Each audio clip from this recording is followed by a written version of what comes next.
আজকে শনিবার, তাই আয় উন্নতি বৃদ্ধির জন্য একটি কবচ তৈরি করছি। এই কবচটি ব্যাঙ্গালোরে পাঠানো হবে আমার ক্লায়েন্টের জন্য। একটি রূপোর কবচ তৈরি করা হয়েছে।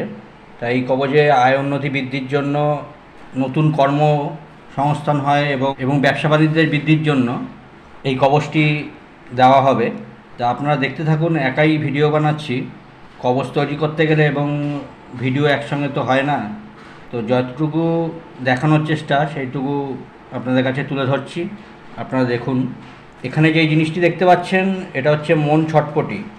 এই জিনিসটি কবজের মধ্যে দেওয়া হবে। এখানে আছে মোনামণি, এটিও কবজের মধ্যে দেওয়া হবে। এটি জলের মধ্যে দিলে দুটি একসঙ্গে, মোনা এবং মুনি দুটি একসঙ্গে জলের মধ্যে দিলে একসঙ্গে জোড়া হয়ে যায়। এটি হলো রাজারানী।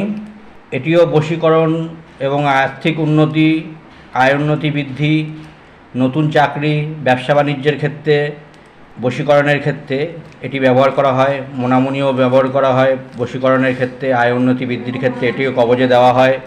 মন ছটপটিও বশীকরণের কাজে লাগে এবং আয় উন্নতি সমস্ত কিছু বৃদ্ধির কাজে এই মোনামুনিও দেওয়া যায়। রাজমোহিনী কবজের ক্ষেত্রে, ধনলক্ষ্মী কবজের ক্ষেত্রে এইগুলি জিনিসগুলি ব্যবহার করা হয়। আরেকটি এখানে জিনিস দেখতে পাচ্ছেন, এটি হচ্ছে ধাতু রয়েছে, এখানে তামা এবং সীসা রয়েছে। এটিও রূপোর এই কবচটির মধ্যে দেওয়া হবে, যাতে কবচটি 3 ধাতুর মাদুলি তৈরি হয়, 3 ধাতুর কবচ তৈরি হয় সেই জন্য। তা প্রথমে আমি কবচটিকে শোধন করে নেব। শোধন করে নেওয়ার জন্য আমি এখানে গঙ্গা জল রেখেছি। এই গঙ্গা জলের মধ্যে আমি তাবিজটিকে চুবিয়ে নেব, ধুয়ে নেব ভালো করে। এখানে দুধও দিতে পারেন, দুধ গঙ্গা দিয়ে মধুও দিতে পারেন, দিয়ে কবচটিকে ধুয়ে নেবেন। এখানে আমি একটু অগ্রু ব্যবহার করব। গঙ্গা জলের মধ্যে একটু অগ্রু দিয়ে দিলাম, নিয়ে আমি ওই কবচটাকে শোধন করে নেব। একটু ধুনায় করে নেব, কবচটিকে শোধন করে নেব। একটু ধূপকাঠি, ধূপের আগুনেও কবচটি শোধন করে নিলাম। এখানে কিছু শেকড় দেখতে পাচ্ছেন, এটা হচ্ছে শ্বেতাপাঙের শেকড়। আর আমার কাজের জন্য বিভিন্ন কবচ পোড়া হয়, এখানেও কিছু শেকড় রয়েছে, আপনারা দেখতে পাচ্ছেন। এখানে ভূত ভৈরবীর শেকড় আছে, কৃষ্ণ তুলসীর শেকড় আছে, শ্বেতাপাঙের শেকড় আছে, বেলের শেকড় আছে, বিভিন্ন শেকড় আছে গাছের, যেগুলো কবচের জন্য ব্যবহার করা হয়। এখানে আরেকটি বস্তু দেখিয়ে দিচ্ছি। এখানে যে বস্তুটি দেখতে পাচ্ছেন, এটি হলো খেজুর গাছের এক ধরনের বিচুলির মতো হয় পাতার মধ্যে। এটি কিন্তু দেহরক্ষা কবচ, দেহবন্ধন কবচে ব্যবহার করা হয়। তো এটিও আমি কবচের মধ্যে ব্যবহার করব। বিভিন্ন রকম কবচে বিভিন্ন রকম বস্তু ব্যবহার করতে হয়। কোনো কবচে গাছের শেকড় দিয়ে, কোনো কবচে সূচ, বড়শি, বিভিন্ন গাছের কাটা, 7খানা গাছের কাটা, আরও বিভিন্ন বস্তু আছে, সেগুলো ব্যবহার করে কাজ করতে হয়। এক একটা ধরনের কবচে এক এক ধরনের বস্তু ব্যবহৃত হয়। তা আজকে যেহেতু মূলত আয় উন্নতি বৃদ্ধির জন্য, ব্যবসা বাণিজ্য বৃদ্ধির জন্য, তাই এই জিনিসগুলি ব্যবহার করব আজকে। আর এখানে কিছু মোম রয়েছে। এটা হচ্ছে মধু মোম বলা হয়, কাঁচা মোম।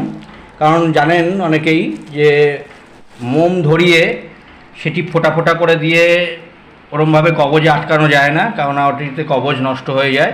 যার জন্য এরকম কাঁচা মোম ব্যবহার করতে হয় কবজ পুড়তে গেলে। যখন কবজে সমস্ত বস্তু দিয়ে দিলেন, তারপরে এই ধরনের কাঁচা মোম দিয়ে মুখ আটকাতে হয়।